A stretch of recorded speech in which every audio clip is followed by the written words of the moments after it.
A very good morning to all of you. So today we have to understand how to balance the chemical reaction.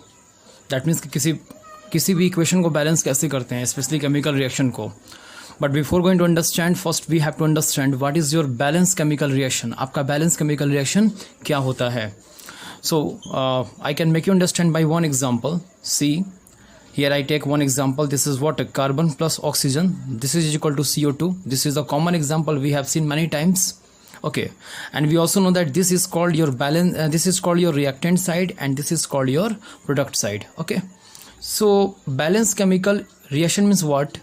Number of elements that is present in the reactant side, this should be equal to the number of elements present in the product side. मतलब जितना number of elements या atom आपके reactant side में present है, उतना ही number of elements और atom आपके product side में अगर है, so this kind of chemical reaction is called balanced chemical reaction. आप समझ सकते हो इसको. थोड़ा सा यहाँ देखो, थोड़ा सा ये आपका है reactant side. This is your reactant side. And here we see that what? One carbon is there and two oxygen is there. One carbon and two oxygen is here. Okay. Now in the product side we see that one carbon is here and two oxygen is there. So from this example we understand number of elements or atom in the reactant side is equal to the number of atoms or elements in the product side. So this one is the example of the balanced chemical reaction. So we should no need to just balance it. Okay, if unbalanced chemical reactions are given, then only we have to apply the process how to balance it. So now we are going to understand how to balance the chemical reaction if it is not balanced. So with this example I can make you understand. Here we see that this is your manganese oxide, this is your water hydrochloric acid. When both react, then the formation of manganese chloride with water and chlorine gas takes place. This reaction is not balanced, so we have to balance it. Okay, हमको क्या करना है, इसको balance करना है. ये balance क्यों नहीं है आपका, तो आप देख सकते हो यहाँ पे कि रिएक्टेंट साइड में आपका जो क्लोरीन है वो कितना है, एक है. यहाँ पे क्लोरीन कितना है आपका, एक है. But here in the product side 2 chlorine is present here and 2 chlorine is present here. So total number of chlorine present in the product side is 4 and total number of chlorine present in the reactant side is 1. So this reaction is not balanced, so we need to balance it.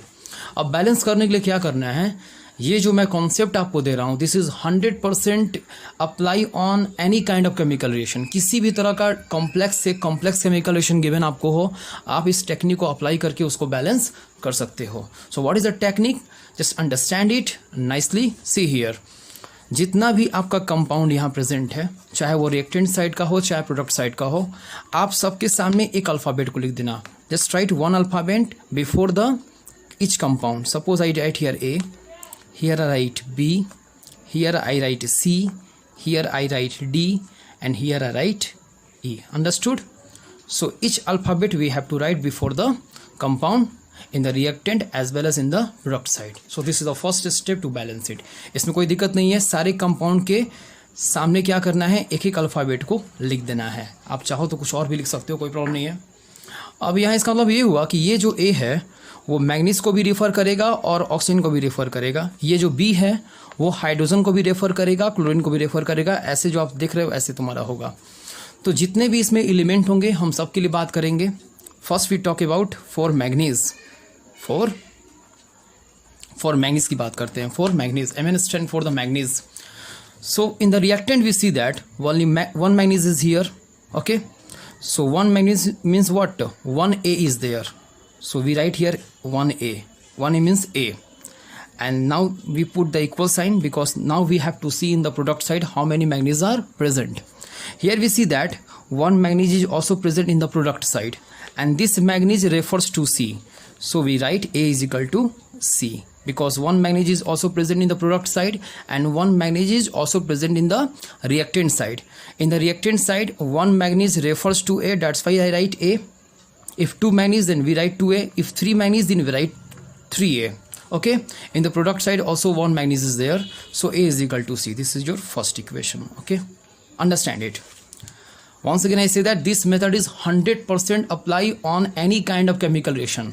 Complex से complex chemical reaction आपका होगा, आप इस method को apply करके किसी भी तरह के केमिकल रिएक्शन को बैलेंस कर सकते हो.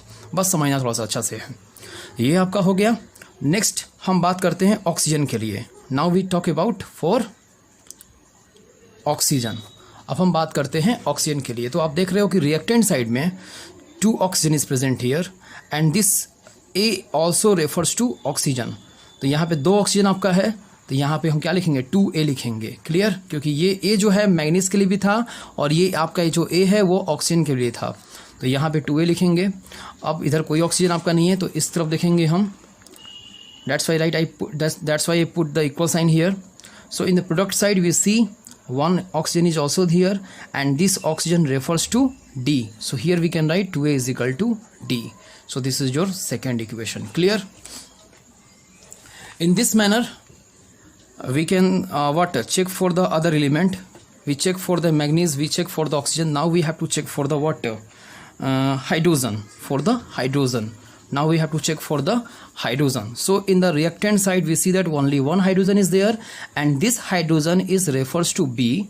So because of 1 hydrogen we write here only 1B. Understood? Okay, now we have to check whether hydrogen present in the product side or not. That's why I put here the equal sign. Okay, so here I see 2 hydrogen is there and this 2 hydrogen refers to D. So I write here is equal to what? B is equal to 2D. इसका मतलब ये हुआ कि जो reactant side है वहाँ पे 1 hydrogen था और तो इस 1 के लिए हमने 1B लिखा और प्रोडक्ट साइड में आपका 2 हाइड्रोजन था लेकिन इससे H के सामने D लिखा हुआ है इसलिए यहाँ पे 2D हो गया। तो जितने नंबर ऑफ एलिमेंट होंगे उतना ही इस अल्फ़ाबेट के सामने हम मल्टीप्लाई कर देंगे। क्लियर? तो ये आपका B is equal to 2D हो गया। This is equation 3rd। अब इसके अलावा एक एलिमेंट आपका और बच रहा है, this is your chlorine. So we talk about chlorine. For chlorine. Okay, now we have to check in the reactant side कि कितना आपका क्लोरीन आपका है यहाँ पे।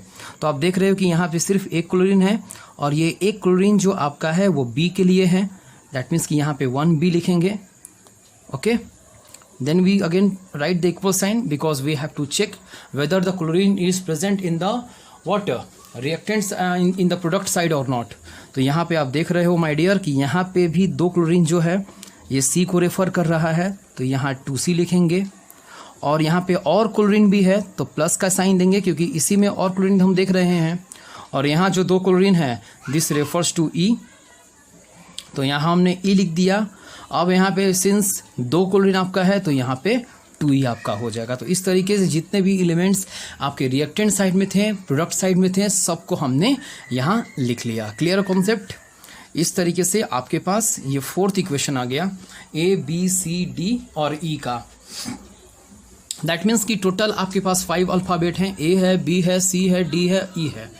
अब आप अपने मर्जी से दैट मीन्स कि according to your own desire you can take either A is equal to 1, B is equal to 1, C is equal to 1, D is equal to 1 और E इज इक्वल टू 1। आप किसी को भी A ले सकते हो, 1 ले सकते हो, यानी A से लेकर E तक 5 अल्फ़ाबेट आपके पास है। आप चाहो तो 5 में से किसी के वैल्यू को 1 ले सकते हो। So let's consider let your A is equal to 1।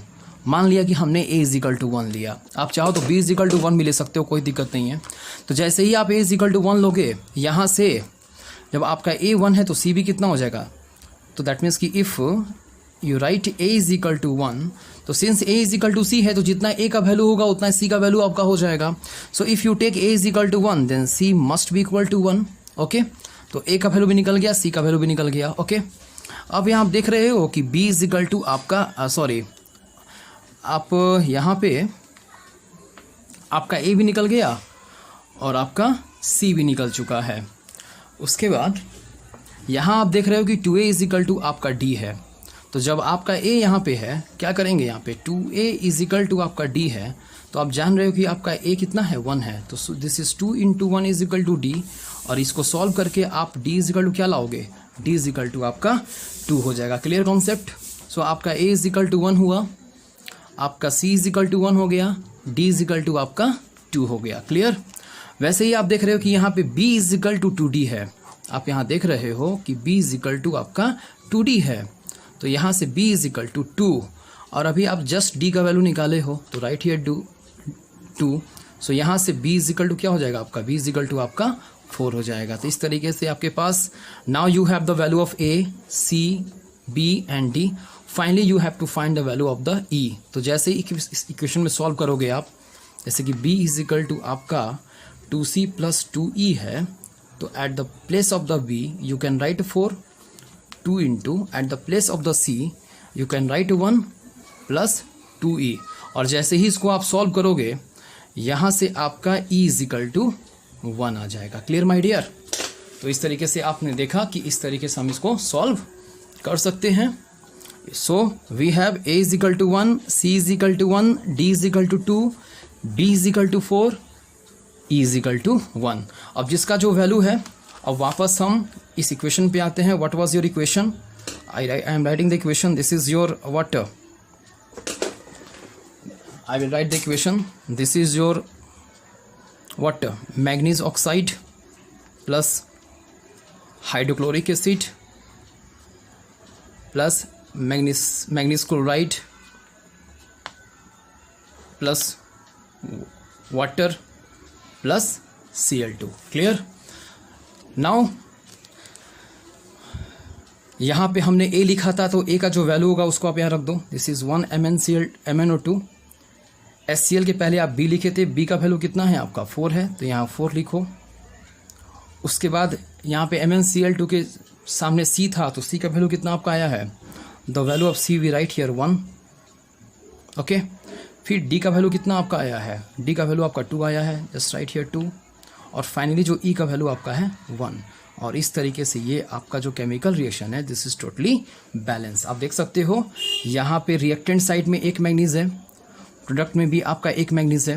Okay, reactant side में आपका 2 ऑक्सीजन है, प्रोडक्ट साइड में भी आपका 2 ऑक्सीजन है। तो इस तरीके से we can balance any chemical reaction and this is the 100% very simple topic. आप इसको आसानी से सॉल्व कर सकते हो। मैं फिर से आपको समझाता हूँ एक बार। ये मान लीजिए कि आपका एक केमिकल इक्वेशन है जो कि बैलेंस नहीं था।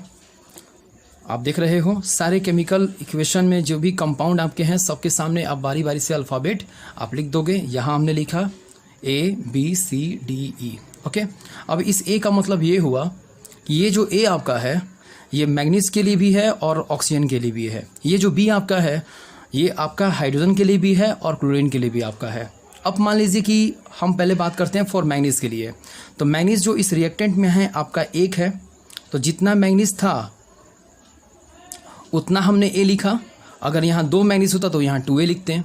अगर यहाँ 3 मैग्नीज होता तो यहाँ 3 लिखते हैं, 3A लिखते हैं। तो यहाँ 1 मैग्नीज था तो 1A लिखा गया। वैसे ही हमने देखा क्या चीज़, और फिर इसको लिखने के बाद हम यहाँ पे इक्वल का साइन पुट करेंगे, क्योंकि इस इक्वल का मतलब हो गया कि now we have to check in the product side. अब यहाँ आप देख रहे हो कि जो आपका प्रोडक्ट साइड है वहाँ भी 1 मैग्नीज आपका है, 1 मैग्नीज है, लेकिन ये मैग्नीज जो आपका है वो C के लिए आपका है, तो यहाँ पे एक C हो गया। इस तरह से आपका A is equal to C हो गया। फिर हम लोग H के लिए चेक किए तो B इज इक्वल टू आपका 2D हो गया, क्योंकि रिएक्टेंट साइड में एक ही H था और इस H के आगे B लगा हुआ था, तो जितना H होगा उतना B लिखते हैं यहाँ पे। तो यहाँ पे एक B लिखा गया क्योंकि आपका एक H था। वैसे ही हम प्रोडक्ट साइड में देखेंगे तो आप देख रहे हो कि प्रोडक्ट साइड में आपका 2 H है और इस H के सामने D लगा हुआ है, तो यहाँ पे हम लोग 2D लिख दिए। दैट मीन्स कि B is equal to 2D। ये B बता रहा है कि hydrogen in the reactant side और ये D बता रहा है hydrogen in the product side. इस तरीके से आपको जितना इक्वेशन मिलेगा, ओके, तो इस तरह से आपके सामने 5 अल्फ़ाबेट है ABCDE इस केमिकल रिएक्शन के लिए। आप इस 5 अल्फ़ाबेट में से किसी के वैल्यू को A ले सकते हो और किसी एक के वैल्यू को A लेकर आप इस तरीके से ABCDE का वैल्यू निकाल लो। और ABCDE का वैल्यू निकालने के बाद जहाँ जहाँ A लिए हो, B लिए हो, C लिए हो, D लिए हो, E लिए हो, वहाँ पुट करो और जो केमिकल इक्वेशन जो बैलेंस दिखेगा, ये आपको जो केमिकल इक्वेशन बैलेंस दिख रहा है, this is 100% correct. Thank you.